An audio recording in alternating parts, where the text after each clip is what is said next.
ENT రంగంలో సాటి లేని వైద్య నిపుణులు డాక్టర్ చావా ఆంజనేయులు గారు, Asian ENT and laser treatment centre, Hyderabad. And అసలు మీకు ఇప్పుడు మీరు చేసిన ఇప్పుడు నువ్వు ఉన్నావురా ఫస్ట్ నువ్వు చేసిన మూవీస్ అన్నిట్లో నీ ఫేవరెట్ మూవీ ఏంటి?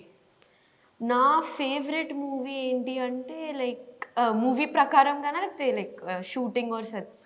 నో, నీ క్యారెక్టర్ వైజ్గా నువ్వు ఈ మూవీలో చేసినప్పుడు వావ్ నేను అనుకున్నంత రికగ్నైజేషన్ ఈ మూవీకి వచ్చింది, లేకపోతే ప్రతి ఒక్కరికి ఒక ఫేవరెట్ క్యారెక్టర్ అనేది ఉంటుంది, అలా నీ ఫేవరెట్ ఏంటి? ఆబ్వియస్లీ నా కెరియర్లో చాలా స్ట్రాంగ్ పిల్లర్స్ అయితే ఈ కృష్ణగాడి వీరప్రేమ గాథ ఇంకా #90s obviously. Okay, maybe this will be my top 2 అనుకుంటా.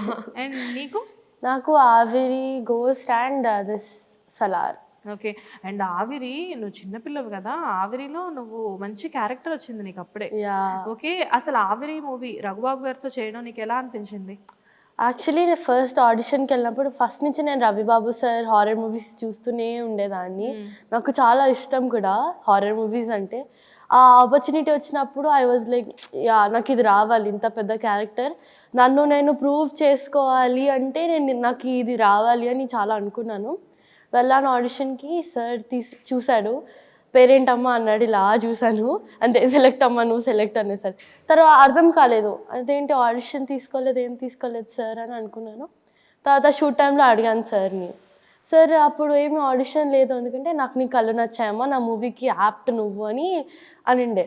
దాని తర్వాత ఎప్పుడైనా sir is very caring and shorts కూడా ఆయన అనుకున్నట్టే వస్తాయి, రావాలి కూడా. So I felt very good working with Ravibabu sir.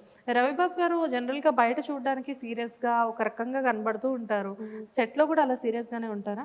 సీరియస్గానే ఉంటారు, కానీ ఎట్ అ టైమ్ జాయ్ ఉంటుంది, కానీ ఎట్ యాక్టింగ్ కానీ షూట్ కానీ ఏదైనా పర్ఫెక్ట్ రావాలి. అండ్ ఉంటారు కోపంగా.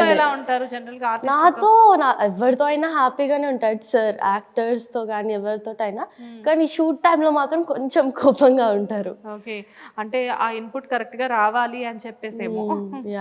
ఓకే, అండ్ ఇప్పుడు ఆల్రెడీ అంటే కొన్ని మూవీస్ చేశారు, మంచి పేరు సంపాదించుకున్నారు, అండ్ ఫ్యూచర్లో ఇప్పుడు ఆల్రెడీ కొన్ని వెబ్ సిరీస్ చేస్తున్నారు, అండ్ మీరు కూడా వెబ్ సిరీస్ చేసినట్టున్నారు కదా, అండ్ వెబ్ సిరీస్ చేశారు, అండ్ ఇప్పుడు ప్రజెంట్ రిలీజ్కి ఆల్రెడీ ఒక సిరీస్ రెడీగా ఉంది. అండ్ ఇప్పుడు మీకు ఎలా అనిపిస్తుంది?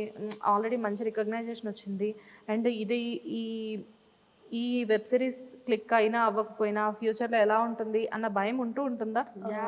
ఆఫ్ కోర్స్, ఎవ్రీ ఆర్టిస్ట్కి ఇన్నర్ భయం అనేది ఆబ్వియస్లీ ఉంటుంది అని. ఓకే, అండ్ నేను ఒక ఇన్ఫర్మేషన్ తీసుకున్నాను మీ గురించి, మీరు ఇద్దరు కూడా చిన్నప్పటి నుంచి కూడా ఐ థింక్ 3 years నుంచి ఏమో క్లాసికల్ డాన్సర్స్ అని విన్నాను. ఓకే, ఇద్దరునా? నేను అంటే ఫస్ట్ నేను 4 years ఉన్నప్పుడు స్టార్ట్ చేశాను నా క్లాసికల్ కెరియర్. అక్కతో వెళ్ళి అంటే ఏదైనా ఓన్ గా చేయట్లేదు, అక్క వెళ్ళగానే అక్క వెనకాల ఫాలో అవుతున్నావు నువ్వు అన్ని. Inspiration, wow, inspiration.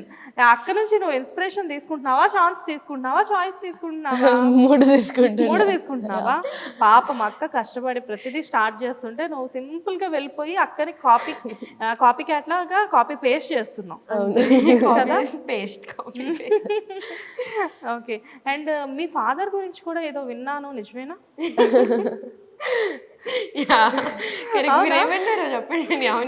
Maybe he's also from film background అని చెప్పేసి విన్నాను. అంటే మూవీస్ చేశారు, సంబరం అవి బిఫోర్ మ్యారేజ్ చేశారు. ఫ్యామిలీ మూవీసేనా? అంటే బిఫోర్ మ్యారేజ్ చేశారు, దాని తర్వాత ఆపేశారు. ఎందుకు మమ్మీ కండిషన్ పెట్టారా మ్యారేజ్ చాలా బిజినెస్ లోకి వచ్చి స్టాప్డ్ యాక్టింగ్. ఓకే, బట్ మీకు ఎలాగా యాక్టింగ్ మీద ప్యాషన్? అదే అంటే లైక్ నార్మల్ యాడ్, అది అంటే యాడ్ ద్వారా వచ్చాము, దాని తర్వాత ఇంకా ఫ్లోలో వచ్చేస్తున్నాం అలానే. నాకైతే అక్కడే కాపీ క్యాట్. నువ్వు అంతే, నువ్వు ఏదున్నా అక్క మీదే వేసేసేయి, ఎందుకంటే నువ్వు ఓన్గా ఏది చెప్పట్లేదు, ఏది అక్క చెప్పినా కానీ అక్క వైపు చూస్తున్నావు. అంతే కదా. కానీ ఇక్కడ మీరు అనుకుంటున్నారు నేను మాట్లాడతా అని, ఒక్కసారి మీరు నాకు తెలుసమ్మా, ఐ నో, ఇది ఒక్కసారి వాగడం స్టార్ట్ చేసిందంటే అందరం సైలెంట్ అండి. మిమ్మల్ని కూడా మాట్లాడలేదు, మీరు క్వశ్చన్ కూడా అవసరం లేదు, అదే క్వశ్చన్ వేసుకుంటుంది, అదే ఆన్సర్ ఇచ్చేస్తుంది. ఇంట్లో సెకండ్ చైల్డ్ ఎలా ఉంటది అని చెప్పేసి వేరే వాళ్ళు ఇంట్రడక్షన్ ఇవ్వక్కర్లేదు మీలో. అంతే. ఎందుకంటే నాకు కూడా సిస్టర్స్ ఉన్నారు. వన్స్ వాళ్ళు నోరెత్తడం స్టార్ట్ చేశారంటే ఎవరైనా కానీ నోరు మూసుకొని కూర్చోవాల్సిందే. అంతే. She's very genuine. Okay. And film industry అనేది అంత ఈజీ కాదు.